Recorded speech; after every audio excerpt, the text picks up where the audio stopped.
How's it going, everyone? And hope you're doing well. Welcome to this boot review of the Puma Ultra 5 Carbons. These are the Ultimate Editions, so the top tiers, and you're going to be looking from anywhere from 200 to 250 euros or pounds, depending on which website you buy from or the store you buy from, as well as discounts that are available at the current time you're watching this video. So make sure to check out, especially on the Puma website and app. They always have a discount code and you'll be able to save more money when it comes to Puma football boots.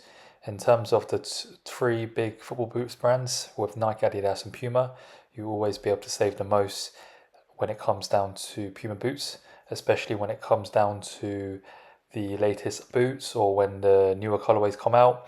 And then let's say these ultras are soon to be replaced for new editions, you'll be able to get them at a much cheaper price. So do make sure to look at them throughout the seasons of like Halloween and also Christmas time.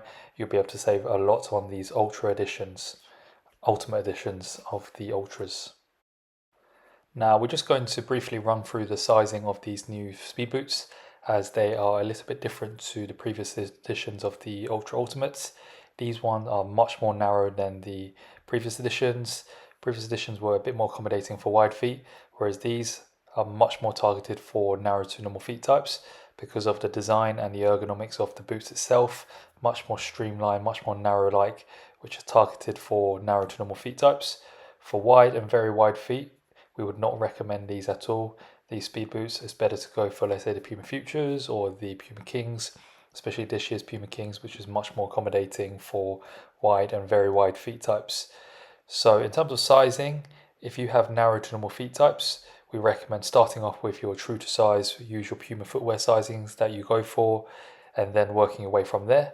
From narrow feet, you can go anywhere from a half to one full size down, depending on how narrow your feet types are. Some people just have very, very narrow feet, and in that case, we recommend going one full size down for a very snug and tight fit after you've done up the laces.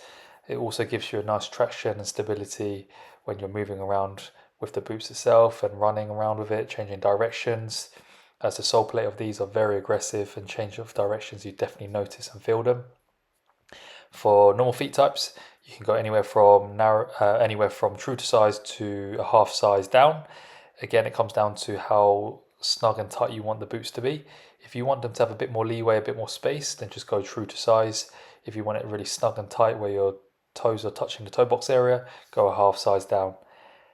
Both feet types will definitely fit these boots. For wide feet, if you really want to try them, start off with true to size and then go half size up. What you might find is you have more leeway in the midfoot area after doing up the laces, but the toe box area you might be having a lot of space, which is not ideal for you because of the narrowness of the boot. So if that is the case, then just change boots. Maybe go for, let's say if you want speed boots, go for the New Balance Furons or Skechers Razors or Mercurial Vapor 16s, which is a bit more accommodating this year for the wide feet types. But do have a look on our channel, as we have done reviews on those boots as well. And then for very wide feet, again, we just don't recommend these at all. Sole plate wise, as we've always said, these can be worn on firm ground, but make sure to use them at least 1 to 2 weeks out of the box with your own training, just getting used to them, like shooting, passing, or training with some friends before you take them into like team training or matches, just so you're used to the new sole plate patterns. This is a new pattern with only 3 studs at the back. And the change of directions and cutting in is very, very aggressive with these. You definitely notice them.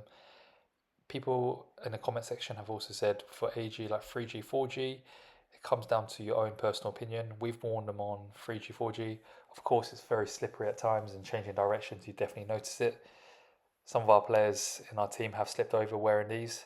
So it comes down to just yourself if you're used to the boots itself. At the moment, they haven't brought out an AG version of these, but I'm sure they will.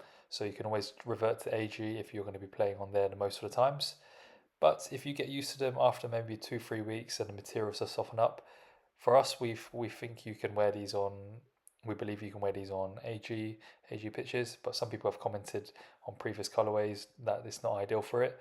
So it comes down to your personal opinion. So once you have your right sizing and you've tried it on the different surfaces, then it just comes down to you if you feel comfortable wearing on AG. If not, you can always just wait for the AG versions or just get a turf versions of the Puma Ultras. Comes down to your personal thoughts. And make sure to leave a comment down below in terms of what you think if you're watching this video right now, whether it's further a couple months down the line or a year down the line, as it helps out people in terms of when they're looking to see if these boots are for them or if they should go for a different pair. The comments really help them out. And thanks again for watching this video. If you enjoyed it, make sure to leave it a like and to subscribe to our channel, and we'll see you next time for another unboxing and review in the near future. All the very best and take care.